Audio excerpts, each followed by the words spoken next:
নবীজি বলেন, কারো অন্তরের মধ্যে যদি গম পরিমাণ, জব পরিমাণ, সরিষার দানা পরিমাণ ইমান থাকে, গম পরিমাণ, জব পরিমাণ, সরিষার দানা পরিমাণ ইমান, এই মানুষটা যদি বিভিন্ন অপরাধের কারণে জাহান্নামের সাজা ভোগ করতেও হয়, জাহান্নামের সাজা ভোগ করার পর আমি নবী বলে দিলাম, একদিন জাহান্নাম থেকে বের হয়ে ওই সরিষা পরিমাণ ইমানের কারণে আল্লাহর জান্নাতে প্রবেশ করবে।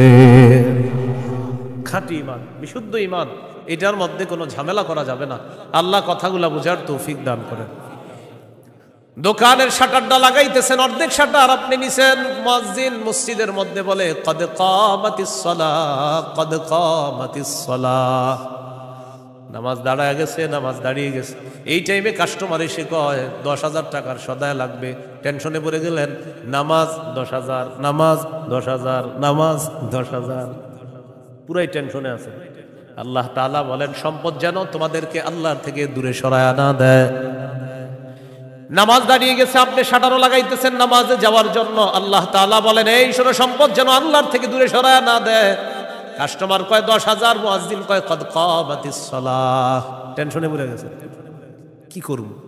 সূরা তাহার 132 নম্বর আয়াতে আল্লাহ বলেন, লা নাসআলুকা রিজকা নাহনু নারযুকুকা, নবী আপনার কাছে আমি রিজিক চাই না, আমি আপনারে রিজিক দেই। পরিবারকে নামাজের কথা বলেন, নিজে নামাজ পড়েন। নামাজের পর আল্লাহ তাআলা রিজিকের কথা কেন বললেন? কারণ রিজিকের টেনশনে মানুষ নামাজ থেকে দূরে থাকে। আল্লাহ বলেন, বান্দা তুমি নামাজে যাও, আমি তোমার থেকে রিজিক চাই না, আমি আল্লাহ তোমাকে রিজিক দিয়ে দেই। আল্লাহ তাআলা বলেন, ইন কানা আবাউকুম, যদি তোমাদের মা বাবা, ওয়া আবনাউকুম, যদি তোমাদের সন্তান, ওয়া ইখওয়ানুকুম, যদি তোমাদের ভাই বোন, ওয়া আজওয়াজুকুম, যদি তোমাদের বিবি, ওয়া আশিরাতুকুম, যদি তোমাদের পরিবার আত্মীয় স্বজন, ওয়া আমওয়ালুন ইখতারাফতুমুহা, যদি তোমাদের উপার্জিত সম্পদ, ওয়া তিজারাতুন তাখশাউনা কাসাদাহা, তোমাদের ব্যবসা, যেই ব্যবসায় লস হওয়ার টেনশনে থাকো, ওয়া মাসাকিনু তারদাউনাহা, যে বাসস্থান তোমরা অনেক ভালোবাসো, আহাব্বা ইলাইকুম মিনাল্লাহ ওয়া রাসূলিহি ওয়া জিহাদিন ফি সাবিলি, আল্লাহ তাআলা বলেন এই 8টা জিনিস যদি আল্লাহ এবং তার রাসূল চাইতে তোমাদের কাছে বেশি প্রিয় হয়, ফাতারাব্বাসু, অপেক্ষা করো, হাত্তা ইয়াতি আল্লাহু বিআমরি, আল্লাহ তাআলা গজব নিয়ে আসার অপেক্ষা করো। বলি নাউযুবিল্লাহ। কি শিখলাম? এই 8 জিনিসের প্রতি আমাদের মহব্বত আছে বেশি। আল্লাহ বলেন এইগুলা যদি আল্লাহর চেয়ে বেশি মহব্বতের হয়, নবীর চেয়ে বেশি মহব্বতের হয়, তাহলে গজবের অপেক্ষা থাকো। তাহলে কি শিখলাম? এই 8 জিনিসের চাইতে আল্লাহকে বেশি ভালোবাসা, রসুলকে বেশি ভালোবাসতে হবে। আল্লাহ তৌফিক দান করেন। এখানে কয় জিনিসের ভালোবাসার কথা হলো? 8 জিনিসের ভালোবাসার কথা। এবার আমার সাথে বলেন, সাধারণত মৌলিকভাবে 2টা জিনিস আমাদেরকে আল্লাহর থেকে দূরে রাখে। 1 সম্পদ, 2 সন্তান। এই 2টা মৌলিকভাবে আমাদেরকে খালি আল্লাহর থেকে গাফিল করে দেয়। সূরা মুনাফিকুনের 9 নম্বর আয়াতে আল্লাহ বলেন, ইয়া আইয়ুহাল্লাযীনা আমানু লা তুলহিকুম আমওয়ালুকুম ওয়ালা আওলাদুকুম আন যিকরিল্লাহ। আল্লাহ তাআলা বলেন, হে ঈমানদারগণ, লা তুলহিকুম আমওয়ালুকুম ওয়ালা আওলাদুকুম, তোমাদের সম্পদ, তোমাদের সন্তান তোমাদেরকে যেন গাফেল করে না দেয়, আন যিকরিল্লাহ, আল্লাহর স্মরণ থেকে যেন গাফেল করে না দেয়। আল্লাহু ওয়া রাসূলুহু আহাব্বা ইলাইহি মিম্মা সিওয়াহুমা وأن يحب المرء لا يحبه إلا لله وأن يكره أن يعود في الكفر كما يكره أن يقذف في النار أو كما قال عليه الصلاة والسلام اللهم صل على محمد وعلى آل محمد كما صليت على إبراهيم وعلى آل إبراهيم إنك حميد مجيد اللهم بارك على محمد وعلى آل محمد كما باركت على إبراهيم وعلى آل إبراهيم إنك حميد مجيد اللهم إني أعوذ بك من شر لساني ومن شر سمعي ومن شر بصري ومن شر مني ভাই বক্সের আওয়াজ কমান ভাই বক্সের আওয়াজ কমান জামিয়া মুহাম্মাদিয়া ইমদাদুল উলুম মাদ্রাসা গাজীপুর রওজাতুস সালিহাত মহিলা মাদ্রাসা গাজীপুরের উদ্যোগে হাফেজ ছাত্রদের পাগড়ি প্রদান উপলক্ষে ষষ্ঠ বার্ষিক ইসলামী মহাসম্মেলনের গুরুত্বপূর্ণ আলোচনা পেশ করবেন আল্লামা মুফতি মিজানুর রহমান সাঈদ, প্রতিষ্ঠাতা পরিচালক শায়েখ Zakaria Islamic research centre Dhaka, প্রধান পৃষ্ঠপোষক অত্র জামিয়া। আল্লামা মুফতি আজিম উদ্দিন দামাত বরকাতুহুল আলিয়া শাইখুল হাদিস জামিয়া নূরিয়া কামরাঙ্গীরচর ঢাকা। গুরুত্বপূর্ণ আলোচনা করবেন মাওলানা হাফিজুর রহমান সিদ্দিক কুয়াকাটা, মোহতামিম জামিয়া তালিমিয়া মাদ্রাসা আদর্শনগর ঢাকা, মুফতি আব্দুল হালিম মুফাসসিরে কোরআন খুলনা, মুফতি উবাইদুল্লাহ বিন সাঈদ ইমাম ও খতিব 22 মাইল কেন্দ্রীয় জামে মসজিদ কোনাবাড়ি গাজীপুর। উপস্থিত হজরত উলামায়ে কেরাম, মুসলমান ভাইরা,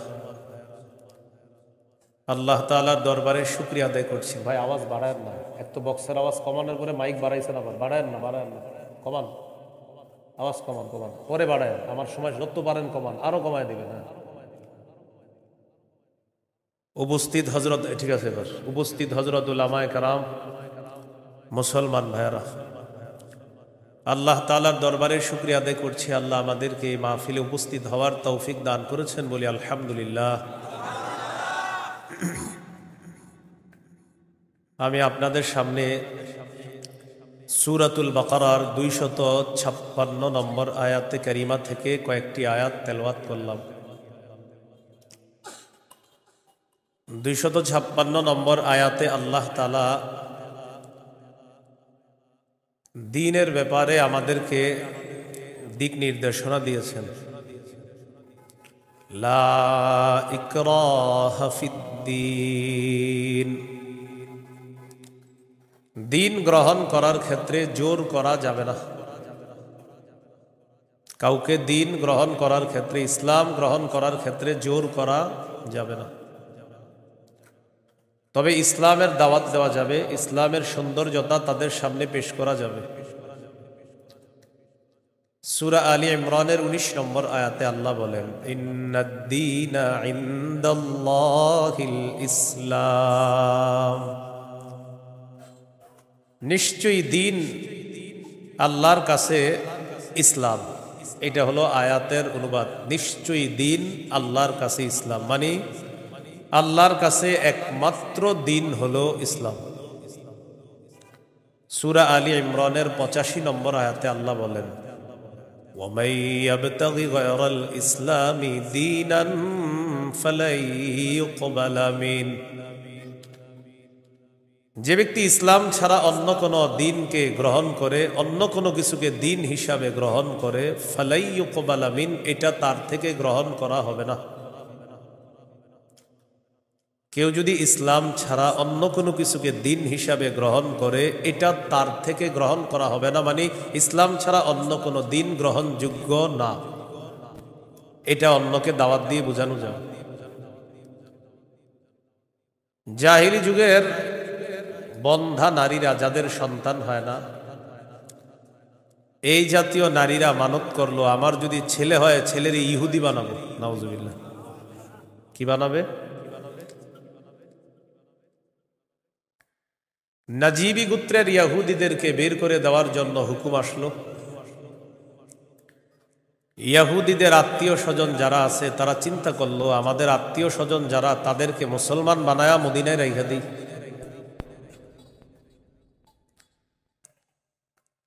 হুসাইন আল আনসার নামে নবীর একজন সাহাবী, তিনি রসুল সাল্লাল্লাহু আলাইহি সাল্লামের কাছে গেলেন, গিয়ে বললেন, ইয়া রাসূল আল্লাহ, আমার দুজন পুত্র সন্তান খ্রিস্টান, আমি তাদেরকে যদি জোর করে মুসলমান বানিয়ে মদিনায় রেখে দিই। বাবা মুসলমান, সন্তান খ্রিস্টান। রাসূলুল্লাহ সাল্লাল্লাহু আলাইহি সাল্লামকে বললেন, আমি আমার দুই পুত্রকে যদি জোর করে মুসলমান বানিয়ে রেখে দেই, তখন আল্লাহ তাআলা সূরা বাকারার 256 নম্বর আয়াত নাজিল করলেন, লা ইকরাহা ফিদ্দীন। ইসলাম গ্রহণ করার ক্ষেত্রে জোর করা যাবে না। ক্বাদ তাবায়্যানার রুশদু মিনাল গাই। হেদায়েত স্পষ্ট হয়ে গিয়েছে গুমরাহি থেকে, পথভ্রষ্টতা থেকে। কোনটা হেদায়েত, কোনটা গুমরাহি, এটা মানুষের কাছে স্পষ্ট। এই কথা আল্লাহ কেন বললেন? হেদায়েত মানুষের সামনে এখন স্পষ্ট, এখন যদি মানুষ গ্রহণ না করে, এটা তার হতভাগা হওয়ার লক্ষণ। যদি সে গ্রহণ করে, এটা তার সৌভাগ্য, সে একজন সৌভাগ্যবান, সে সৌভাগ্যবান হওয়ার লক্ষণ হবে যদি হেদায়েত গ্রহণ করে। জোর করে বলা যাবে না তুমি মুসলমান হতেই হবে। ফামান ইয়াকফুর বিত-তাগুতি ওয়া ইউমিন বিল্লাহ ফাকাদ ইসতামসাকা বিল উরওয়াতিল উসকা লা ইনফিসামা লাহা। হেদায়েত স্পষ্ট হয়ে যাওয়ার পরেও যারা তাগুতকে অস্বীকার করবে, আল্লাহকে যারা বিশ্বাস করবে, হেদায়েত আর গুমরাহি দুইটা স্পষ্ট হয়ে যাওয়ার পর যারা তাগুতকে অস্বীকার করবে তথা পথভ্রষ্টতাকে বর্জন করবে, ওয়া ইউমিন বিল্লাহ, আর যারা আল্লাহকে বিশ্বাস করবে, ফাকাদ ইসতামসাকা বিল উরওয়াতিল উসকা, সে এমন এক মজবুত হাতলকে আঁকড়ে ধরলো, লা ইনফিসামা লাহা, যেই মজবুত হাতল কখনো ছুটে যাওয়ার সম্ভাবনা নাই। এমন এক মজবুত হাতল, যেই মজবুত হাতল তাকে জান্নাতে পৌঁছায় দেয়। এটা হলো তাওহীদ। বলেন, এটা কি? তাওহীদ। তাগুত দ্বারা উদ্দেশ্য হলো যত সীমালঙ্ঘনকারী আছে সবাই। আল্লাহ তাআলা বলেন, ফামান ইয়াকফুর বিত-তাগুতি ওয়া ইউমিন বিল্লাহ, যারা তাগুতকে অস্বীকার করবে আর আল্লাহকে বিশ্বাস করবে, ফাকাদ ইসতামসাকা বিল উরওয়াতিল উসকা লা ইনফিসামা লাহা, তারা এমন এক মজবুত হাতল আঁকড়ে ধরলো যেটা ছুটে যাওয়ার সম্ভাবনা নাই, বিচ্ছিন্ন হওয়ার সম্ভাবনা নাই। এই মজবুত হাতলের নাম হলো তাওহীদ, আল্লাহর একত্ববাদ স্বীকার করা। তাওহীদের মৌলিক 4টি শর্ত। প্রিয় ভাইরা, কয় শর্ত? 1 নম্বর, আল্লাহ ছাড়া কোনো ইলাহ নাই, এই বিশ্বাস নিয়ে মৃত্যুবরণ করা। 2 নম্বর, আল্লাহ ছাড়া কোনো ইলাহ নাই এই কথা মুখে বলবো, পাশাপাশি এই কথায় সামান্যতম সন্দেহ করা যাবে না। 3 নম্বর, আল্লাহ ছাড়া কোনো ইলাহ নাই মুখে বলার পাশাপাশি অন্তরে বিশ্বাস করা। 4 নম্বর, সবচাইতে বেশি আল্লাহকে ভালোবাসা। এই হলো তাওহীদের 4 শর্ত। তাওহীদের কয় শর্ত? 1 নম্বর, আল্লাহ ছাড়া কোনো ইলাহ নাই এই বিশ্বাস নিয়ে মৃত্যুবরণ করা। 2 নম্বর, আল্লাহ ছাড়া কোনো ইলাহ নাই এই কথায় সন্দেহ করা যাবে না। 3 নম্বর, আল্লাহ ছাড়া কোনো ইলাহ নাই এটা মুখে বলা, অন্তরে বিশ্বাস করা। 4 নম্বর, আল্লাহকে সবচেয়ে বেশি ভালোবাসা। এই হলো তাওহীদের 4 শর্ত। বাইরের মাইকের আওয়াজ আবার বাড়াইছে, ঠিক না? ওইটা কমান, ওইটাও কমান। আপনি পরে বাড়ান, আমার বয়ানটা একটু কমান না, সমস্যা নেই। বুঝে না কিছু, মানে আমি একটু আপনার জন্য ভালো। আরো বুঝে না, এর কথা হলো ফাটাই দেবো, বুঝতে হবে আমার মাইক এরকম এরকম। আমি তো বলছি না খারাপ, আমি বলছি খারাপ, আমি তো ভালোই বলছি। আমি বয়ান করতে সামনে দাওয়াত দেন না, এত মাইক লাগাইলে। কিন্তু বারবার মাহফিলে বলি, মাইক কম হবে ওই মাহফিলে দাওয়াত অটোমেটিক পাবেন, বেশি মাহফিল মাইক হবে আর দাওয়াত পাবেন না। সোজা হিসেবে আমার বয়ানে মাইক কম থাকতে হবে। এটা আমি আলাদা বিষয়। মাইক যত কম হবে, যদি আবেদন করেন যে হুজুর মাইক 2টা, তো দেখবেন দাওয়াত আগে দিব আপনাকে। মাইক বেশি লাগাবেন আমার পাবেন না, সোজা হিসাব। মাইক কমাইতে হবে আমার বয়ানে কারো যেন কোনো ক্ষতি না হয়, মাথা রাখবেন। তাওহীদের 4টা শর্ত। 1 নম্বর, আল্লাহ ছাড়া কোনো ইলাহ নাই এই বিশ্বাস নিয়ে মৃত্যুবরণ করা। 2 নম্বর, আল্লাহ ছাড়া কোনো ইলাহ নাই এই কথায় সামান্য সন্দেহ করা যাবে না। 3 নম্বর, আল্লাহ ছাড়া কোনো ইলাহ নাই এটা মুখেও বলা, অন্তরে বিশ্বাস করা। 4 নম্বর, আল্লাহকে সবচেয়ে বেশি ভালোবাসা। 1 নম্বর শর্ত, আল্লাহ ছাড়া ইলাহ নাই এই বিশ্বাস নিয়ে মৃত্যুবরণ করা। সহিহ বুখারীর 26 নম্বর হাদিস। এই হাদিসের বর্ণনাকারী উসমান রাদিয়াল্লাহু তাআলা তিনি বলেন, عن عثمان رضي الله تعالى عنه قال قال رسول الله صلى الله عليه وسلم من مات وهو يعلم أنه لا إله إلا الله دخل الجنة। নবীজি বলেন, কেউ যদি এই বিশ্বাস নিয়ে মারা যায় আল্লাহ ছাড়া কোনো ইলাহ নাই, আমি নবী বলে দিলাম দাখালাল জান্নাহ, সে জান্নাতে প্রবেশ করবে। সহিহ বুখারীর বর্ণনা 1237 নম্বর হাদিস, 1237। জিবরিল আমিন নবীর কাছে আসছে, আসার পর বললেন, বাশির উম্মাতাকা আন্নাহু মান মাতা মিন উম্মাতিক লা ইউশরিকু বিল্লাহি শাইআ দাখালাল জান্নাহ। জিবরিল আমিন আসছে, আসার পর বলে, ইয়া রাসূলুল্লাহ, আপনার উম্মতের মধ্যে যারা শিরিক না করে মারা যাবে, আল্লাহ তাআলা আমাকে পাঠিয়েছে আপনাকে বলার জন্য, শিরিক করা ছাড়া যারা মারা যাবে আপনি ওই উম্মতকে জান্নাতে প্রবেশের সুসংবাদ জানায়া দেন। বুঝে আসছেন সবার? তাহলে 1 নাম্বার, আল্লাহ ছাড়া কোনো ইলাহ নাই এই বিশ্বাস নিয়ে মৃত্যুবরণ করা। একদিন এক ফেরেশতা নবীজির কাছে আসছে। নবীজি সাল্লাল্লাহু আলাইহি সাল্লাম বলেন, তানি আতিম মির রাব্বি فخيرني بين أن يدخل نصف أمتي الجنة وبين الشفاعة। নবী বলেন, একজন ফেরেশতা আমার কাছে আসছে, আসার পর আমাকে 2টি বিষয়ের স্বাধীনতা দিয়েছে, যে কোনো একটা গ্রহণ করার জন্য। ফেরেশতা আমাকে বলল, হাবিব, আপনি যদি চান আপনার অর্ধেক উম্মত আপনি জান্নাতে নিতে পারবেন, আর যদি চান আপনি সুপারিশ করতে পারবেন, তবে 2টি গ্রহণ করা আপনার জন্য। এই সুযোগ আপনি পাবেন না, যে কোনো একটি গ্রহণ করতে হবে। হয়তো অর্ধেক উম্মত জান্নাতে নিবেন, না হয় আপনি সুপারিশ গ্রহণ করবেন। আমাদের নবী বলেন, ইখতারতুশ শাফাআ, আমি সুপারিশ করাটাই আল্লাহর থেকে গ্রহণ করে নিলাম। বলেন তবে, বলেন সবাই বলেন তবে।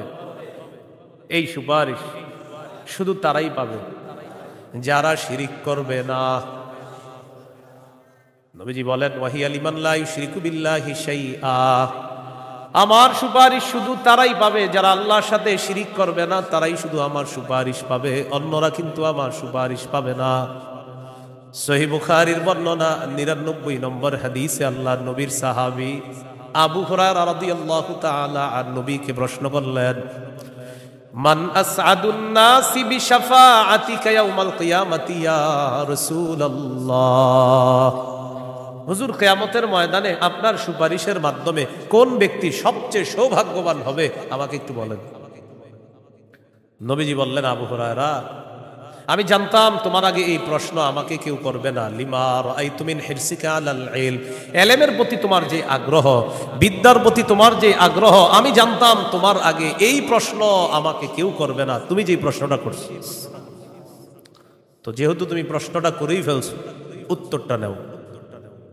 আসাদুন নাসি বিশাফাআতি ইয়াউমাল কিয়ামাতি মান ক্বালা লা ইলাহা ইল্লাল্লাহ খালিসাম মিন কিবালি নাফসি।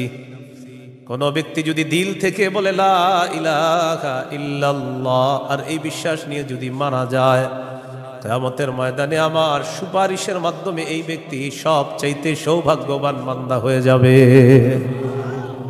কি শিখলাম বলেন? লা ইলাহা ইল্লাল্লাহ। তিরমিজির বর্ণনা 3592 নম্বর হাদিস। قال رسول الله صلى الله عليه وسلم ما عبد قال لا إله إلا الله مخلصا قط إلا فتحت له أبواب السماء حتى تفزع إلى العرش নবীজি বলেন কোন বান্দা যদি একবার ইখলাসের সাথে লা ইলাহা ইল্লাল্লাহ পাঠ করে আল্লাহর আসমানের সবগুলা দরজা খুলে দেওয়া হয় তার লা ইলাহা ইল্লাল্লাহ যেন আরশ পর্যন্ত পৌঁছে যায়। তাওহীদের কয় শর্ত ভুলে গেছে? কয় শর্ত? এক নম্বর, আল্লাহ ছাড়া ইলাহ নাই এই বিশ্বাস নিয়ে মরতে হবে। দুই নম্বর, আল্লাহ ছাড়া কোনো ইলাহ নাই এই কথায় সামান্য সন্দেহ করা যাবে না। সূরা হুজুরাতের 15 নম্বর আয়াতে আল্লাহ বলেন ইন্নামাল মুমিনুনা আল্লাযীনা আমানু বিল্লাহি ওয়া রাসূলিহি সুম্মা লাম ইয়ারতাবু ওয়া জাহাদু বিআমওয়ালিহিম ওয়া আনফুসিহিম ফী সাবিলিল্লাহ উলাইকা হুমুস সাদিকুন। আল্লাহ তাআলা বলেন প্রকৃত ঈমানদার হলো তারা যারা আল্লাহকে বিশ্বাস করে, রাসূলকে বিশ্বাস করে, সামান্য সন্দেহ করে না। ওয়াজাহাদু বিআমওয়ালিহিম ওয়া আনফুসিহিম ফী সাবিলিল্লাহ, যারা নিজেদের জান-মাল নিয়ে আল্লাহর রাস্তায় লড়াই করে। আল্লাহ বলেন উলাইকা হুমুস সাদিকুন, আমি আল্লাহ তাদেরকে কোরআনে খাঁটি সত্যবাদী বলে ঘোষণা করলাম। এরা খাঁটি সত্যবাদী, আল্লাহকে বিশ্বাস করে, রসুলকে বিশ্বাস করে, একটু সন্দেহ করে না। 3 নম্বর শর্ত, লা ইলাহা ইল্লাল্লাহ, আমি মুখে উচ্চারণ করলাম আল্লাহ ছাড়া কোনো ইলাহ নাই, অন্তরেও বিশ্বাস করা। মুখে বললাম আল্লাহ ছাড়া কোনো ইলাহ নাই, অন্তরে যদি ঝামেলা থাকে এটা হবে মুনাফিক মার্কা শয়তান, নেফাকি হবে। এটা কি হবে বলেন তো? সবাই বলেন কি হবে? নেফাকি হবে। মুখে বলতে হবে, অন্তরেও স্বীকার করতে হবে। সূরাতুল ফাতহির 11 নম্বর আয়াতে আল্লাহ বলেন ইয়াকুলুনা বিআলসিনাতিহিম মা লাইসা ফি কুলুবিহিম, তারা তাদের মুখ দিয়ে এমন কথা বলে যা তাদের অন্তরের কথা না। তাহলে বলেন তো তাওহীদের 3 নম্বর শর্ত, মুখে বললাম একটা আর অন্তরে আরেকটা, শর্ত পূরণ হবে? মুখে যা বলবো অন্তরেও তা যদি হয় এটা 3 নম্বর শর্ত পূরণ হবে। অন্তরে যদি ঈমান সরিষার দানা পরিমাণও হয় একদিন জান্নাতে যাবে।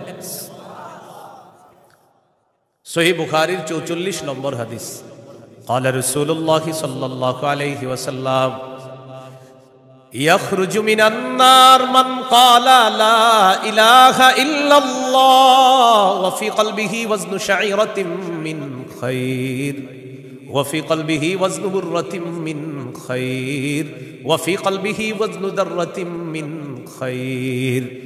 নবীজি বলেন কার অন্তরের মধ্যে যদি গম পরিমাণ, জব পরিমাণ, সরিষার দানা পরিমাণ ঈমান থাকে, গম পরিমাণ, জব পরিমাণ, সরিষার দানা পরিমাণ ঈমান, এই মানুষটা যদি বিভিন্ন অপরাধের কারণে জাহান্নামের সাজা ভোগ করতেও হয়, জাহান্নামের সাজা ভোগ করার পর আমি নবী বলে দিলাম একদিন জাহান্নাম থেকে বের হয়ে ওই সরিষা পরিমাণ ঈমানের কারণে আল্লাহর জান্নাতে প্রবেশ করবে।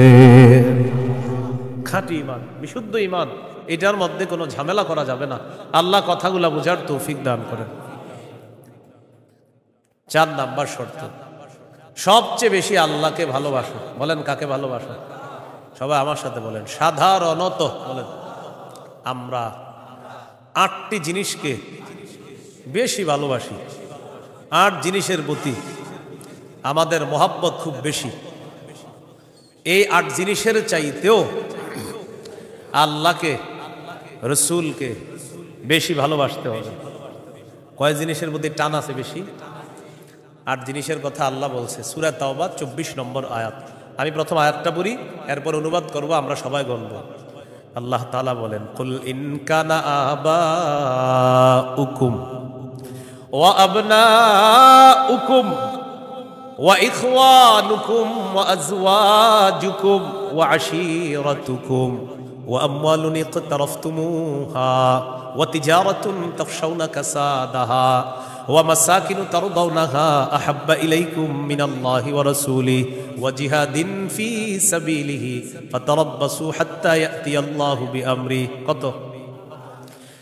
আল্লাহ তাআলা বলেন, ইন কানা আবাউকুম, যদি তোমাদের মা বাবা, ওয়া আবনাউকুম, যদি তোমাদের সন্তান, ওয়া ইখওয়ানুকুম, যদি তোমাদের ভাই বোন, ওয়া আজওয়াজুকুম, যদি তোমাদের বিবি, ওয়া আশিরাতুকুম, যদি তোমাদের পরিবার আত্মীয় স্বজন, ওয়া আমওয়ালুন ইখতারাফতুমুহা, যদি তোমাদের উপার্জিত সম্পদ, ওয়া তিজারাতুন তাখশাউনা কাসাদাহা, তোমাদের ব্যবসা, যেই ব্যবসায় লস হওয়ার টেনশনে থাকো, ওয়া মাসাকিনু তারদাউনাহা, যে বাসস্থান তোমরা অনেক ভালোবাসো, আহাব্বা ইলাইকুম মিনাল্লাহ ওয়া রাসূলিহি ওয়া জিহাদিন ফি সাবিলি, আল্লাহ তাআলা বলেন এই 8টা জিনিস যদি আল্লাহ এবং তার রাসূল আর চাইতে তোমাদের কাছে বেশি প্রিয় হয়, ফাতারাব্বাসু, অপেক্ষা করো, হাত্তা ইয়াতি আল্লাহু বিআমরি, আল্লাহ তাআলা গজব নিয়ে আসার অপেক্ষা করো। বলি নাউযুবিল্লাহ। কি শিখলাম? এই 8 জিনিসের প্রতি আমাদের মহব্বত আছে বেশি। আল্লাহ বলেন এইগুলা যদি আল্লাহর চেয়ে বেশি মহব্বতের হয়, নবীর চেয়ে বেশি মহব্বতের হয়, তাহলে গজবের অপেক্ষা থাকো। তাহলে কি শিখলাম? এই 8 জিনিসের চাইতে আল্লাহকে বেশি ভালোবাসা, রসুলকে বেশি ভালোবাসতে হবে। আল্লাহ তৌফিক দান করে। এখানে কয় জিনিসের ভালোবাসার কথা হলো? 8 জিনিসের ভালোবাসার কথা। এবার আমার সাথে বলেন, সাধারণত মৌলিকভাবে 2টা জিনিস আমাদেরকে আল্লাহর থেকে দূরে রাখে। 1 সম্পদ, 2 সন্তান। এই 2টা মৌলিকভাবে আমাদেরকে খালি আল্লাহর থেকে গাফেল করে দেয়। সূরা মুনাফিকুনের 9 নম্বর আয়াতে আল্লাহ বলেন, ইয়া আইয়ুহাল্লাযীনা আমানু লা তুলহিকুম আমওয়ালুকুম ওয়ালা আওলাদুকুম আন যিকরিল্লাহ। আল্লাহ তাআলা বলেন, হে ঈমানদারগণ, লা তুলহিকুম আমওয়ালুকুম ওয়ালা আওলাদুকুম, তোমাদের সম্পদ, তোমাদের সন্তান তোমাদেরকে যেন গাফেল করে না দেয়, আন যিকরিল্লাহ, আল্লাহর স্মরণ থেকে যেন গাফেল করে না দেয়। দোকানের শাটারটা লাগাইতেছেন, অর্ধেক শাটার আপনি নিছেন, মুয়াজ্জিন মসজিদের মধ্যে বলে, কদ কামাতিস সালাহ, কদ কামাতিস সালাহ, নামাজ দাঁড়ায় গেছে, নামাজ দাঁড়িয়ে গেছে। এই টাইমে কাস্টমার এসে কয় 10,000 টাকার সদায় লাগবে, টেনশনে পড়ে গেলেন, নামাজ 10,000, নামাজ 10,000, নামাজ 10,000, পুরাই টেনশনে আছে। আল্লাহ তাআলা বলেন, সম্পদ যেন তোমাদেরকে আল্লাহর থেকে দূরে সরায় না দেয়। নামাজ দাঁড়িয়ে গেছে, আপনি শাটারও লাগাইতেছেন নামাজে যাওয়ার জন্য, আল্লাহ তাআলা বলেন, এই শোনো, সম্পদ যেন আল্লাহর থেকে দূরে সরায় না দেয়। কাস্টমার কয় 10,000, মুয়াজ্জিন কয় কদ কামাতিস সালাহ, টেনশনে পড়ে গেছে, কি করব? সূরা তাহার 132 নম্বর আয়াতে আল্লাহ বলেন, লা নাসআলুকা রিজকা নাহনু নারযুকুকা, নবী আপনার কাছে আমি রিজিক চাই না, আমি আপনারে রিজিক দেই। পরিবারকে নামাজের কথা বলেন, নিজে নামাজ পড়েন। নামাজের পর আল্লাহ তাআলা রিজিকের কথা কেন বললেন? কারণ রিজিকের টেনশনে মানুষ নামাজ থেকে দূরে থাকে। আল্লাহ বলেন, বান্দা তুমি নামাজে যাও, আমি তোমার থেকে রিজিক চাই না, আমি আল্লাহ তোমাকে রিজিক দিয়ে দেই। সম্পদ আল্লাহর থেকে দূরে রাখে। আর হলো সন্তান, সারাদিন কান্নাকাটি করে না, যেই জোহর নামাজে রওনা করবেন ওই টাইমে কয় আমি চিপস খাবো, সারাদিন কানবে না। যখন নামাজে যাবেন তখন এক দুনিয়ার যত কিছু আছে সব খাইতে মন চায়, ইবলিস এসে খোঁচায়, কয়টা কয়টা কয়টা। আপনি তখন বুদ্ধি করে কি করবেন? ওইটারে প্যাম্পাস পরায়া মসজিদের এক কোনায় নিয়ে বসাই দেবেন, বসে থাকেন, বুঝেন নাই?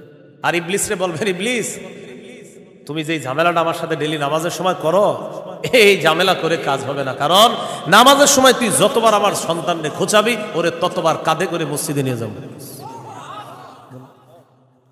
প্যাম্পাস পরায় ওটারও নিয়ে যাবেন মসজিদে, নিয়ে পাশে বসায় রাখবেন, বুঝে থাকবেন।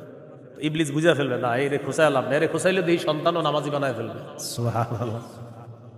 সম্পদ, সন্তান আল্লাহর থেকে আমাদেরকে দূরে রাখে। প্রিয় ভাইয়েরা, এই 2 জিনিস যেন আমাদের ভিতরে এত মহব্বত গালেব না হয় যে এই 2 জিনিস এত পরিমাণ মহব্বত করতে গেলাম, আল্লাহকে ভুলে গেলাম, রসুলকে ভুলে গেলাম, আখিরাত ভুলে গেলাম। এমনটা ভালোবাসি, সন্তান ভালোবাসি, মা ভালোবাসি, বাবা ভালোবাসি, ঠিক, কিন্তু এর চেয়ে বেশি ভালোবাসি আল্লাহ। এই হলো আল্লাহকে সবচেয়ে, তাওহীদের কয় শর্ত? 4 নাম্বার। সবচেয়ে বেশি কাকে ভালোবাসা? আল্লাহকে, রসুলকে সবচেয়ে বেশি ভালোবাসা, আল্লাহকে এরপর রসুলকে সবচেয়ে বেশি ভালোবাসা। সহিহ বুখারীর বর্ণনা 16 নম্বর হাদিস, ক্বালা রাসূলুল্লাহ সাল্লাল্লাহু আলাইহি ওয়াসাল্লাম, সালাসুন মান কুন্না ফীহি ওয়াজাদা হালাওয়াতাল ঈমান। নবীজি বলেন তিনটা বৈশিষ্ট্য যদি কারো মধ্যে থাকে সে অন্তরের মধ্যে ঈমানের স্বাদ আস্বাদন করতে পারবে। এক নাম্বার, ইয়াকুন আল্লাহু ওয়া রাসূলুহু আহাব্বা ইলাইহি মিম্মা সিওয়াহুমা। আল্লাহ আল্লাহ রাসূল ছাড়া যত কিছু আছে সবকিছুর চাইতে আল্লাহ আর তার নবীকে বেশি ভালোবাসা। দুই নাম্বার, ওয়া আইয়ুহিব্বাল মারআ লা ইউহিব্বুহু ইল্লা লিল্লাহ, কোন মুসলমানকে শুধুমাত্র আল্লাহর জন্য ভালোবাসা। তিন নাম্বার, আইয়াকরাহা আইয়াউদা ফিল কুফরি কামা ইয়াকরাহু আইয়ুকযাফা ফিন নার। আগুনের মধ্যে পুড়ে যাওয়া যেমন অপছন্দ, তেমনি ভাবে কুফরি করাটাও এমন অপছন্দ হওয়া। কোটি কোটি টাকা আপনার সামনে রাখা হলো আর বলা হলো আগুনে পুড়ে মারা যাও, আপনি তখন জবাব দিবেন আপনার কি মাথা খারাপ? আগুনে পুড়ে যদি আমি মারা যাই তুই কোটি টাকা দিয়ে আমি করবো কি? এবার আপনাকে বলা হলো কোটি কোটি টাকা দেওয়া হবে, তুমি কুফরি করো, আপনি জবাব দিবেন কোটি টাকার বিনিময়ে যেমন দুনিয়ার আগুনে পুড়তে চাই না, তেমনি ভাবে কোটি টাকার বিনিময়ে কুফরি করে জাহান্নামের আগুনেও পুড়তে চাই না। নবীজি বলেন কারো মধ্যে যদি এমন অনুভূতি থাকে আগুনে পুড়ে যাওয়া তার অপছন্দ, তেমনি ভাবে কুফরি করাটাও তার কাছে অপছন্দের, আল্লাহ তাআলা তার অন্তরের মধ্যে ঈমানের স্বাদ তৈরি করে দিবেন, ঈমানের স্বাদ দিবেন। তো এই তিনটার মধ্যে একটা হলো আল্লাহকে বেশি ভালোবাসা। বলেন তো তাওহীদের কয় শর্ত? এক নম্বর, আল্লাহ ছাড়া কোনো ইলাহ নাই এই বিশ্বাস নিয়ে মৃত্যুবরণ করা। দুই নম্বর, আল্লাহ ছাড়া কোনো ইলাহ নাই এটার মধ্যে একটুও সন্দেহ করা যাবে না। তিন নম্বর, আল্লাহ ছাড়া কোনো ইলাহ নাই এটা মুখে বলা, অন্তরে স্বীকার করা, বিশ্বাস করা। চার নম্বর, আল্লাহকে সবচেয়ে বেশি ভালোবাসা। এই চার শর্ত পূরণ করে আমরা যেন কবরে যেতে পারি, আল্লাহ তাআলা তৌফিক দান করেন। এরপরে আল্লাহ বলেন ওয়াল্লাহু সামিউন আলিম, আল্লাহ সর্বশ্রোতা সর্বজ্ঞানী। এটা হলো সূরা বাকারার 256 নম্বর আয়াত। এখন আপনাদেরকে 56 নম্বর আয়াত থেকে জিজ্ঞাসা করতে চাই, একটা হলো তাগুতের দল আর একটা হলো আল্লাহর দল। দুনিয়াতে মৌলিকভাবে মানুষের দল দুইটা, একটা হলো হিজবুল্লাহ আল্লাহর দল আর একটা হিজবুশ শয়তান শয়তানের দল। এই দুই দল মৌলিকভাবে মানুষের মধ্যে সূরা মুজাদালায় দুই দলের কথা আছে। তো এই দুই দলের মধ্যে আমরা কার দলে থাকবো? আল্লাহর দলে না শয়তানের দলে? আল্লাহর দলে আমরা যারা থাকবো আল্লাহ আমাদের অভিভাবক হয়ে যাবে। এই কথাটা আল্লাহ সূরা বাকারার 257 নম্বর আয়াতে বলতেছে। মন দিয়ে শুনেন কি বলে, আল্লাহু ওয়ালিয়ুল্লাযীনা আমানু, যারা ঈমানদার তাদের অভিভাবক আল্লাহ। সুবহানাল্লাহ। আপনারা মাঝে মাঝে এমনি দোয়া করতে পারেন না, আল্লাহ আপনি আমার অভিভাবক, আল্লাহ আপনি অভিভাবক। আল্লাহ সূরা বাকারা 257 নম্বর আয়াতে বলছেন আপনি আমার অভিভাবক। আল্লাহ আমি তো সমস্যায় আছি, আমার সমাধান করে দাও। এইভাবে বলতে হবে, আল্লাহ আপনি বলছেন আপনি আমার অভিভাবক, আল্লাহ আপনি আমার সমস্যা সমাধান করে দেন। এইভাবে আল্লাহকে বলতে হবে। আল্লাহু ওয়ালিয়ুল্লাযীনা আমানু, আল্লাহ বলেন যারা ঈমানদার তাদের অভিভাবক হলেন আল্লাহ। ইউখরিজুহুম মিনাজ যুলুমাতি ইলান নূর, আল্লাহ তাআলা অভিভাবক ঈমানদারদেরকে অন্ধকার থেকে বের করে আলোর দিকে আল্লাহ তাআলা নিয়ে যায়। ওয়াল্লাযীনা কাফারু আউলিয়াউহুমুত তাগুত, আর যারা কাফের তাদের অভিভাবক হলো শয়তান। বলেন তো ঈমানদারের অভিভাবক কে? কাফেরের অভিভাবক কে? উলাইকা আসহাবুন নারি হুম ফিহা খালিদুন। আল্লাহ বলেন যারা তাগুতের অনুসারী তারা চিরস্থায়ীভাবে জাহান্নামে থাকবে। বলি নাউজুবিল্লাহ। তাগুত বলা হয় যত সীমা লঙ্ঘনকারী আছে জালেম, সব তাগুত। এই তাগুত এটা পুরুষ হোক আর মহিলা হোক, এই তাগুত যারা এরা জালেম অথবা জালেমা, সব তাগুত। তবে কষ্টের বিষয় আর দুঃখের বিষয়, আমরা বারবার এক তাগুত ছেড়ে আরেক তাগুতকে ধরি। এক তাগুত ছেড়ে আরেক তাগুতকে কি করি? ধরি। কেন ধরি জানেন? বৃষ্টি থেকে বাঁচার জন্য ঝর্ণার নিচে এসে দাঁড়ায় আর কি। কোথায় দাঁড়াই? বাঁচার জন্য কি থেকে কোথায় এসে দাঁড়াই? এক তাগুতকে ছেড়ে আরেক তাগুত ধরা, মানে বৃষ্টি থেকে বাঁচার জন্য ঝর্ণার নিচে এসে দাঁড়ায়। ভাই কিছু ঘটনা কি? ঝর্ণার নিচে কেন? আর বললেন না বাইরে বৃষ্টি, এনে কি? এই জন্য মনে রাখবেন, শত্রু এটা কখনো বন্ধু হবে না। এর আপনি যতই মনে করেন বন্ধু, এই শত্রু সব সময় শত্রু। সূরা মাইদার 51 নম্বর আয়াতে আল্লাহ বলে দিয়েছেন এবার আল্লাহ তাআলা কি বলে দেখেন, সূরা বাকারার 257 নম্বর আয়াত গেল, 258 নম্বর আয়াতে আল্লাহ তাআলা এবার আমাদের আকীদা বিশুদ্ধ করবে। কি বিশুদ্ধ করবে বলেন তো? দুনিয়াতে আমাদের অভিভাবক কে? বেঁচে আছি কে? বাঁচিয়ে রাখছেন। মৃত্যু দিবেন কে? মৃত্যুর পর জীবিত করবেন কে? এই আকীদাটা এখন আল্লাহ তাআলা সংশোধন করবে যে শোনো, আমি তোমাদেরকে বাঁচিয়ে রাখছি, মৃত্যুর পর আমি জিন্দা করব, কিন্তু এখানে কোনো সন্দেহ করবা না। এই আকীদা 258, 259, 260 এই 3 আয়াতের মধ্যে আল্লাহ আমাদেরকে আকীদা দিয়ে দিবেন, দুনিয়াতে যেমন তোমাদেরকে রাখছি আমি, আখিরাতেও তোমাদেরকে আবার পুনরুত্থান করব, এই ক্ষমতাও আমি আল্লাহর। সূরা বাকারা 258, 259, 260 দেখেন কি বলে, ألم تر إلى الذي حاج إبراهيم في ربه أن آتاه الله الملك إذ قال إبراهيم ربي الذي يحيي ويميت قال أنا أحيي وأميت قال إبراهيم فإن الله يأتي بالشمس من المشرق فأت بها من المغرب فبهت الذي كفر والله لا يهدي القوم الظالمين। নবী আপনি কি দেখেন নাই, ওই ব্যক্তির ব্যাপারে চিন্তা করেন নাই যে ব্যক্তি ইব্রাহিম নবীর সাথে তার রবের ব্যাপারে ঝগড়া করেছে, যেই রব তাকে রাজত্ব দান করেছে ওই রবের ব্যাপারে লোকটা ঝগড়া করেছে ইব্রাহিম নবীর সাথে। আল্লাহ তাআলা বলেন এই ব্যক্তি হলো বাবেল শহরের বাদশাহ নমরুদ। ইব্রাহিম নবীর সাথে ঝগড়া লাগছে, এই কারণে নমরুদকে আল্লাহ তাআলা রাজত্ব দান করছে। রাজত্ব পাওয়ার পর নমরুদ কয় আমি খোদা। ইব্রাহিম নবী বললেন আমার রব রব্বি আল্লাযী ইহয়ী ওয়া ইউমীত, আমার রব হলেন তিনি যিনি জীবন দেয়, যিনি মৃত্যু দান করেন। নমরুদ পাল্টা জবাব দিয়ে বলে ক্বালা আনা উহয়ী ওয়া উমীত, আমিও তো জীবন দেই, আমিও তো মৃত্যু দেই। নাউজুবিল্লাহ। হ্যাঁ, ইব্রাহিম নবী বললেন রব তিনি যিনি জীবন দেয় মৃত্যু দেয়। নমরুদ কথা আমিও তো জীবন দেই মৃত্যু দিই। ইব্রাহিম নবী তাহলে কি করতে হবে? আমারও রব মানো, কারণ আমিও জীবন দিই মৃত্যু দিই। ইব্রাহিম নবী বললেন কিভাবে? জেলখানা থেকে 2 জন আসামি ধরে আনছে, একজনকে মেরে ফেলছে আর একজনকে ছেড়ে দিছে। মারার পর বলে এই যে দেখো আমি মৃত্যু দিলাম, ছেড়ে দেওয়ার পর বলে এই যে দেখো আমি জীবন দিলাম। কি ইন্টারন্যাশনাল পদ্ধতির জীবন মৃত্যু! হ্যাঁ, 2 জনকে ধরে আনছে, একটাকে হত্যা করছে আর একটাকে ছেড়ে দিছে। হত্যা করার পর বলে দেখো জীবন দিলাম, মৃত্যু দিলাম। জীবন দিলাম কিভাবে? আরেকটাকে ছেড়ে দিছে। এটা ছেড়ে দেওয়ার পর বলছে আমি তাকে জীবন দিলাম। আপনারা বলেন এটা কি জীবন মৃত্যু? ইব্রাহিম নবী চিন্তা করলেন এর এমন এক কথা বলে আটকাইতে হবে যেই কথার পরে আর ঝগড়া করবে না। ক্বালা ইব্রাহিম ফাইন্নাল্লাহা ইয়াতি বিশ-শামসি মিনাল মাশরিকি ফাতি বিহা মিনাল মাগরিব। ইব্রাহিম নবী বললেন আমার রব আল্লাহ প্রতিদিন সূর্য পূর্ব দিক থেকে উঠায়, তুমি পশ্চিম দিক থেকে উঠায় দাও। তুমিও তো রব, তোমার দাবি অনুযায়ী। নাউজুবিল্লাহ। ফাবুহিতাল্লাযী কাফার, আল্লাহ তাআলা বলেন যে ঝগড়া করছে নমরুদ কাফের, ধরাশয়ী হয়ে গেল, ঝগড়ায় হেরে গেল। মুফাসসিরিনে কেরাম বলেন নমরুদ পাল্টা বলতে পারতো ইব্রাহিম আমি সূর্য পশ্চিম দিক থেকে উঠাতে পারবো না, তোমার রব আল্লাহ প্রতিদিন পূর্ব দিক থেকে সূর্য উঠায়, আমি তো পারবো না। তুমি তোমার রব আল্লাহকে বলো সূর্যটা যেন পশ্চিম দিক থেকে উঠায় দেখায় দেয়। মুফাসসিরিনে কেরাম বলেন নমরুদ বুঝে শুনেই পাল্টা চ্যালেঞ্জ দেয় নাই। কেন দেয় নাই?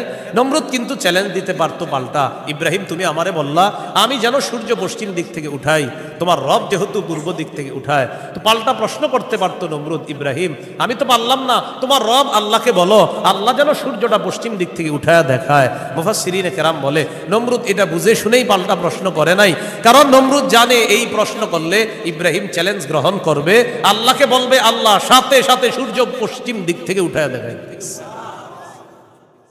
আর এটা যদি করে ফেলে নমরুদের দল ছোট হয়ে যাবে, হালকা হয়ে যাবে। এই জন্য নমরুদ আর পাল্টা চ্যালেঞ্জ নেয় নাই। বলেন তো নমরুদকে রাজত্ব দিয়েছিল কে? দেওয়ার পর বলে আমি খোদা। কি বলে? আমি খোদা। এই জন্য প্রিয় ভাইয়েরা সামনের দিকে যাদেরকে আমরা শাসন ক্ষমতায় বসাবো, যাদেরকে আমরা দায়িত্ব দিব, বুঝে শুনে দায়িত্ব দিতে হবে। কি শুনে?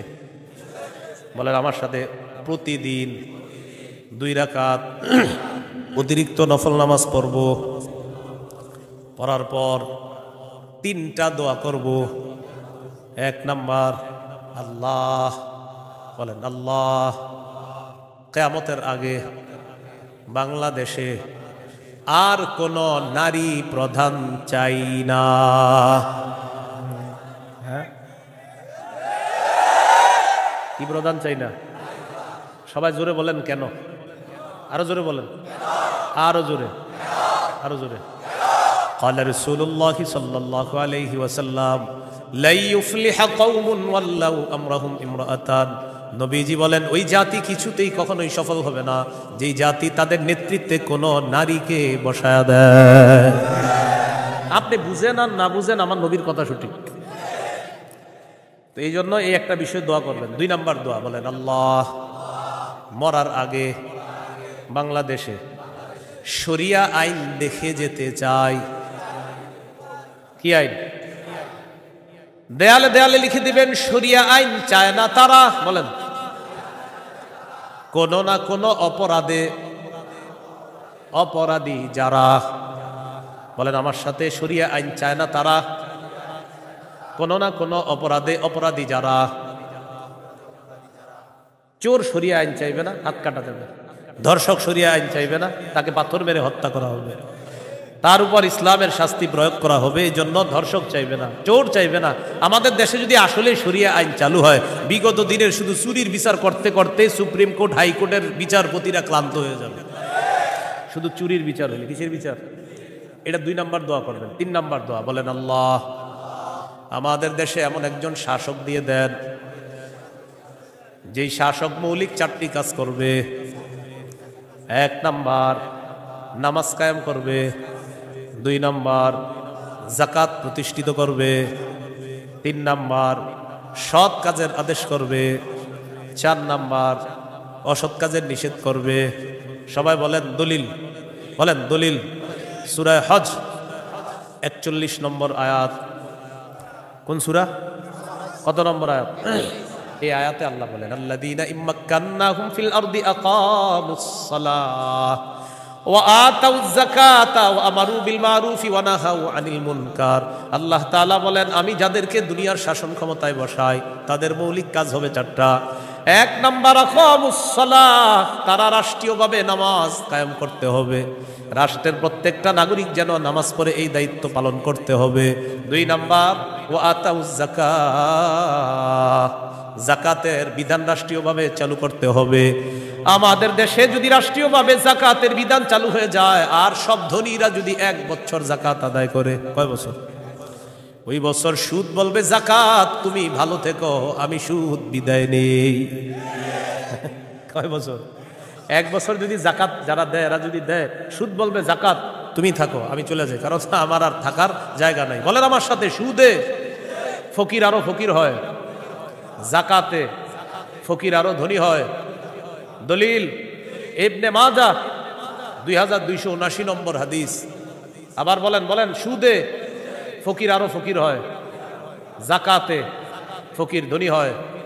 বলেন আমাদের এই রাষ্ট্র সুদ ভিত্তিক হওয়ার কারণে এখন আমরা সবাই মোটামুটি ভিক্ষুক, কারণ আমাদের প্রত্যেকের মাথা পিছু 1,07,000 টাকা ঋণ।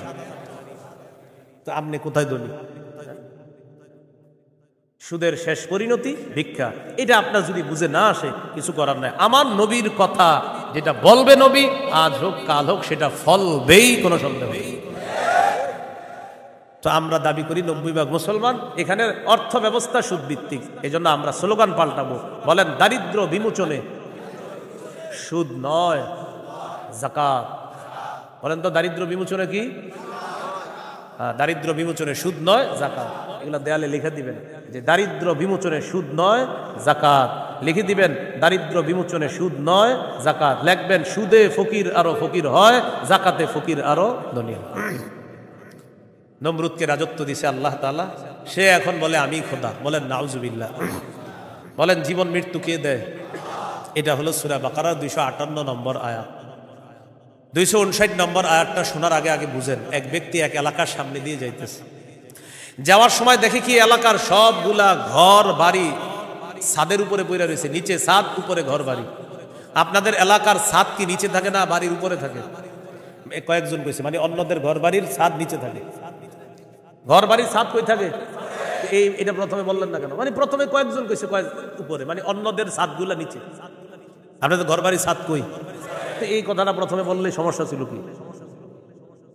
এক ব্যক্তি যাইতেছে এক এলাকার সামনে দিয়ে, যাওয়ার সময় দেখে ঘর বাড়ি সব ধ্বংস হয়ে পড়ে রয়েছে, নিচে হইল ছাদ, উপরে ঘর বাড়ি। উনি এই বিষয়ে দেখা সাথে সাথে বললেন, আল্লাহু আকবার, আল্লাহ কত মহান, এদেরকে ধ্বংস করলেন আল্লাহ, আবার আল্লাহ কিভাবে জিন্দা করবে, এটা ওনার সন্দেহ না, এটা ওনার কি না সন্দেহ না, এটা উনি বিস্ময় প্রকাশ করতেছে, আল্লাহ কত মহান, আবার কিভাবে আল্লাহ জিন্দা করবে, এটা মুখ দিয়ে বলে ফেলছে। সাথে সাথে আল্লাহ তাকে মৃত্যু দিচ্ছে, 100 বছর মৃত অবস্থায় রাখছে। কয় বছর? 100 বছর মৃত অবস্থায় রাখছে। 100 বছর পর জিন্দা করছে। জিন্দা করার পর তাকে জিজ্ঞাসা করলেন, আপনি কয় বছর মৃত অবস্থায় ছিলেন? তো জবাব দিলেন, 1 দিন বা আধা দিন। আল্লাহ তাআলা বললেন, আপনি 100 বছর ছিলেন মরা। কয় বছর? ওই যে উনি বলছিলেন মরাকে আল্লাহ কিভাবে জিন্দা করবে, আল্লাহ দেখাই দিতেছে। আপনার খানা পানির দিকে তাকান তো, তাকাইছে খানা পানির দিকে, তাকায় দেখে খানা পানি পচে নাই। সুবহানাল্লাহ। কয় বছর? এবার আপনার গাদার দিকে তাকান তো, তাকাইছে গাদার দিকে, গাদাটার কি অবস্থা দেখে কি গাদা পচে গলে মরে মাটির সাথে মিশে গেছে। আল্লাহ তাআলা বুঝায়, এই জন্যই তো আমি আল্লাহ। সুবহানাল্লাহ। এবার আল্লাহ তাআলা বললেন, দেখেন গাদার অস্থিগুলা মাটির সাথে মিশে গেছে, আমি এগুলারে উঠাই। তো হাড্ডি উঠাইছে, উঠানোর পর এটার উপরে আল্লাহ গোস্তের প্রলেপ দিয়ে এটার মধ্যে প্রাণ সঞ্চার করে আবার গাদা জিন্দা করে। বলেন মৃতকে জিন্দা করে কে? এই কথাটাই আল্লাহ তাআলা বলেন, আও কাল্লাযী মাররা আলা ক্বরিয়াতিন ওয়া হিয়া খাফিয়াতুন আলা উরুশিহা। অথবা নবী আপনি কি ওই ব্যক্তির ব্যাপারে চিন্তা করেন নাই, যে ব্যক্তি এক এলাকার সামনে দিয়ে গেছে, যাওয়ার সময় দেখে এলাকার সবগুলা ঘর বাড়ি ছাদের উপর পড়া, এর মানে ঘর বাড়িগুলা সব ধ্বংস। ক্বালা আন্না ইউহয়ী হাযিহিল্লাহু বা'দা মাউতিহা। তখন তিনি বললেন, আল্লাহ তাআলা কিভাবে তাদেরকে মৃত্যুর পর আবার পুনরায় জিন্দা করবেন। ফাআমাতাহুল্লাহু মিআতা আমিন। আল্লাহ তাআলা তাকে 100 বছরের জন্য মৃত্যু দিলেন। সুম্মা বাআসা, আবার তাকে জিন্দা করলেন। করার পর আল্লাহ বললেন, ক্বালা কাম লাবিস্তা, কতদিন আপনি এইভাবে মৃত অবস্থায় কাটিয়েছেন? তিনি জবাব দিলেন, লাবিস্তু ইয়াওমান আও বা'দা ইয়াওম, 1 দিন বা আধা দিন আমি মৃত অবস্থায় ছিলাম। কয়দিন? না আপনারা বলেন আসলে কয় বছর? আল্লাহ তাআলা বলেন, ক্বালা বাল লাবিস্তা মিআতা আমিন ফানজুর ইলা তাআমিকা ওয়া শারাবিকা লাম ইয়াতাসান্না। আপনি 100 বছর মরা ছিলেন, খানার দিকে তাকান, পানির দিকে তাকান, লাম ইয়াতাসান্না, পচে নাই। সুবহানাল্লাহ। ওয়ানজুর ইলা হিমারিকা, গাদাটার দিকে তাকান, গাদার দিকে তাকাইছে, তাকায় দেখে পচে গলে মাটির সাথে মিশে গেছে। আল্লাহ তাআলা বলেন, জানেননি কেন আপনাকে আমি মৃত্যু দিলাম, আবার 100 বছর পর আপনাকে আমি কেন জিন্দা করলাম? ওয়ালিনাজআলাকা আয়াতাল লিন্নাস, আমি আপনাকে দুনিয়ার মানুষের সামনে নিদর্শন হিসাবে রেখে দিলাম, যে দেখো আমি আল্লাহ মৃতকে জিন্দা করি, এর দৃষ্টান্ত দুনিয়াতেই দেখায়া দিলাম। কয় বছর মৃত্যু রাখছে, এরপরে আল্লাহ আবার উঠেছে। এবার আল্লাহ বললেন, অনজুর ইলাল ইযামি কাইফা নুনশিজুহা, ওই যে আপনার গাদার অস্থিগুলা মাটির সাথে মিশে গেছে, দেখেন কিভাবে আমি উত্থিত করি। সুম্মা নাকসুহা লাহমা, এরপর দেখেন কিভাবে গোস্তের পোশাক হাড্ডিগুলার উপর পড়ায়া দেই। আল্লাহ গোস্তের পোশাক পরায়া প্রাণ সঞ্চার করে গাদা আবার জিন্দা করে। এবার তিনি বললেন, মানে কে? ওই যে যিনি বলছিলেন 100 বছর আগে আল্লাহ কিভাবে জিন্দা করবে, তখন তিনি বললেন, ক্বালা আ'লামু আন্নাল্লাহা আলা কুল্লি শাইইন কাদির, আমি বুঝতে পারছি, আমি জানি আল্লাহ সবকিছুর উপর ক্ষমতাবান। বলেন সবকিছুর উপর ক্ষমতাবান কে? 100 বছর মৃত রাইখা আবার জিন্দা করার ক্ষমতা কার? এখন আমি কি আপনাদেরকে বলছি লোকটাকে? এই লোকটাকে বলছি? বলি নাই। এলাকা কোনটা এটাও বলছি? বলি নাই। কোরআনে এলাকার নামও আসে নাই, ওই ব্যক্তির নামও আসে নাই। তবে মুফাসসিরিনে কেরাম বলেন, এই ব্যক্তি যে একজন নবী ছিলেন এতে সন্দেহ নেই। উনি একজন কি ছিলেন? নবী ছিলেন, এতে কোনো সন্দেহ নেই। এটা হলো মুফাসসিরিনে কেরামের বক্তব্য। মুআররিখিন যারা আছে, ঐতিহাসিকগণ, তারা বলেন আগে পরে গবেষণা করলে বোঝা যায় তিনি ছিলেন উযাইর আলাইহিস সালাম। কোন নবী? অথবা বলেন, অথবা আরমিয়া আলাইহিস সালাম, এটা একজন নবীর নাম। তাহলে ওই জনপদের সামনে দিয়ে যিনি গিয়েছেন তিনি একজন নবী ছিলেন, এই ব্যাপারটা স্পষ্ট। তবে তিনি কোন নবী ছিলেন, উযাইর নবী না আরমিয়া নবী, এই ব্যাপারে ঐতিহাসিকগণ বলেন তিনি হয়তো উযাইর নবী, না হয় আরমিয়া আলাইহিস সালাতু ওয়াস সালাম। এখন এলাকা এটা কোন এলাকা? ঐতিহাসিকগণ বলেন এলাকাটা বাইতুল মুকাদ্দাসের বুখতে নসর যে এলাকা দখল করেছিল, ওই বুখত নসরের এলাকাটা ইতিহাস গবেষণা করলে বোঝা যায় ওই এলাকাটা আল্লাহ ধ্বংস করার পর তখন ওই নবী এলাকার সামনে দিয়ে গিয়েছিলেন। তাহলে এলাকার নাম সরাসরি কোরআনে নাই, এলাকার নাম সরাসরি হাদিসে নাই, নবীর নাম সরাসরি কোরআনে নাই, নবীর নাম সরাসরি হাদিসে নাই। মুফাসসির এবং ঐতিহাসিকগণ গবেষণা করে বলেন আগা গোড়া এটা গবেষণা করলে বোঝা যায় নবী ছিলেন হযরত উজায়ের অথবা আরমিয়া, আর এলাকাটা ছিল বাইতুল মুকাদ্দাস। এই হলো সূরা বাকারার 259 নম্বর আয়াত। সূরা বাকারার 260 নম্বর আয়াত। এই আয়াতেও আল্লাহ আমাদের আকীদা স্বচ্ছ করবে যে দেখো দুনিয়াতে আমি তোমাদেরকে জিন্দা রাখছি, আবার আমি মৃত্যু দিব, আবার তোমাদেরকে পুনরুত্থান করব, এই ক্ষমতা। বিসমিল্লাহির রহমানির রহিম। আল্লাহুম্মা লাকাল হামদু ওয়া লাকাশ শুকর। সূরা বাকারা 260 নম্বর আয়াত আল্লাহ বলেন وَإِذْ قَالَ إِبْرَاهِيمُ رَبِّ أَرِنِي كَيْفَ تُحْيِي الْمَوْتَى قَالَ أَوَلَمْ تُؤْمِنْ قَالَ بَلَى وَلَكِنْ لِيَطْمَئِنَّ قَلْبِي قَالَ فَخُذْ أَرْبَعَةً مِنَ الطَّيْرِ فَصُرْهُنَّ إِلَيْكَ ثُمَّ اجْعَلْ عَلَى كُلِّ جَبَلٍ مِّنْهُنَّ جُزْءًا ثُمَّ ادْعُهُنَّ يَأْتِينَكَ سَعْيًا وَاعْلَمْ أَنَّ اللَّهَ عَزِيزٌ حَكِيمٌ। স্মরণ করুন ওই সময়কে যখন ইব্রাহিম নবী বললেন রব্বি আরিনি কাইফা তুহিল মাউতা, আল্লাহ আপনি আমাকে দেখান আপনি কিভাবে মৃতকে জিন্দা করেন। আল্লাহ তাআলা বললেন ক্বালা আওয়ালাম তুমিন, ইব্রাহিম আপনি কি বিশ্বাস করেন না? ইব্রাহিম নবী জবাব দিলেন ক্বালা বালা ওয়ালাকিন লিয়াতমাইন্না কলবি, আল্লাহ অবশ্যই বিশ্বাস করি, তবে আমার অন্তরের প্রশান্তির জন্য আমি জানতে চাই আল্লাহ আপনি কিভাবে মৃতকে জিন্দা করেন। ভাই 259 আর 260 নম্বর আয়াতে একটা বিষয় কিন্তু মনে রাখেন, আমি আবার বারবার বলতেছি কথাটা। 259 নম্বর আয়াতে ওই যে নবী বললেন আল্লাহ কিভাবে মৃতদেরকে জিন্দা করবেন, এটা কিন্তু নবীর সন্দেহ না। আবার বলছি এটা কি না? সন্দেহ না, বলেন বিস্ময়, কি উনি আশ্চর্য হচ্ছেন। আবার 260 নম্বর আয়াতে ইব্রাহিম নবী বলতেছে আল্লাহ আপনি আমারে দেখান কিভাবে মৃতকে জিন্দা করেন, এটাও ইব্রাহিম নবীর সন্দেহ না, বরং ইব্রাহিম নবী অন্তরকে শান্তি দিতে চায় আল্লাহ আপনি যে মৃতকে জিন্দা করেন এটা দেখলে আমার দিলে একটু ভালো লাগতো, শুধু এই কারণে আমি দেখতে চাই। তাহলে বিষয়টা কি সন্দেহ? নাউজুবিল্লাহ, কোন নবী সন্দেহ করতে পারে না।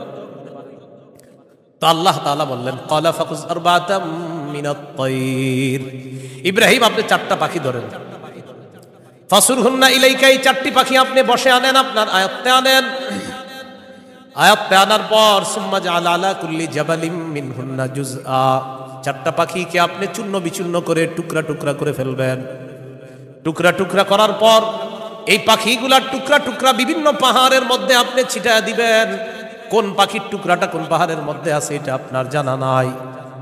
এবার আপনি তাদের নাম ধরে আপনি ডাকবেন। আল্লাহ তাআলা বলেন আমার হুকুমে যেই যেই পাখির টুকরাগুলা যেই পাহাড়ের মধ্যে আছে ওই টুকরাগুলা আমি আল্লাহ প্রত্যেক পাহাড় থেকে আলাদা আলাদা করে একত্রিত করে অবিকল ওই পাখির মধ্যে প্রাণ সঞ্চার করে দিব।